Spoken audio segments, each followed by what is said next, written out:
મિત્રો, સંસારમાં ઘણા બધા લોકો આવ્યા ને ગયા, એમણે ઘણા બધા દાવાઓ કર્યા, પણ પ્રભુ ઈસુ ખ્રિસ્ત જ્યારે આજથી 2000 વર્ષ પહેલા પૃથ્વી પર આવ્યા ત્યારે એમના પૃથ્વી પરના આગમનનો એક જ ઉદ્દેશ હતો કે માણસ જાતને પાપથી છોડાવવામાં આવે.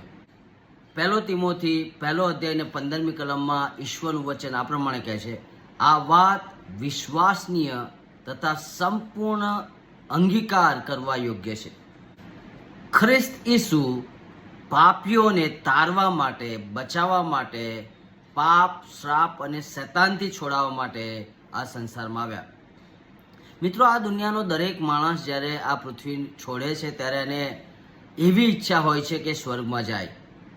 પણ સ્વર્ગમાં જવા માટે પણ કેટલાક નિયમો હોય. દરેક માણસ કેમ સ્વર્ગમાં ના જઈ શકે? કારણ કે માણસની પાસે જન્મજાતથી જ એક પાપી સ્વભાવ છે.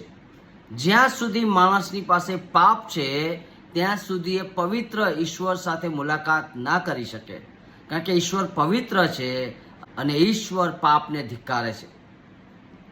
પણ જો માણસના જીવનમાંથી પાપને જ કાઢી નાખવામાં આવે તો માણસ એ પાપ રહિત એટલે કે પવિત્ર બની જાય. અને એ જ કામ તો પ્રભુ ઈસુ ખ્રિસ્તે કર્યું. પ્રભુ ઈસુ ખ્રિસ્તે માણસને પાપથી છોડાવીને ઈશ્વરના રાજ્યમાં આમંત્રણ આપ્યું. અને એટલા માટે આજે જ્યારે તમે પ્રભુ ઈસુ ખ્રિસ્ત પર વિશ્વાસ કરો છો ત્યારે સૌથી પહેલો જે ચમત્કાર થાય છે, તમારું પાપ એ પ્રભુ ઈસુ ખ્રિસ્ત નાબૂદ કરીને તમારું નામ એ સ્વર્ગના પુસ્તકમાં લખે છે અને તમે સ્વર્ગના વારિસ બની શકો છો.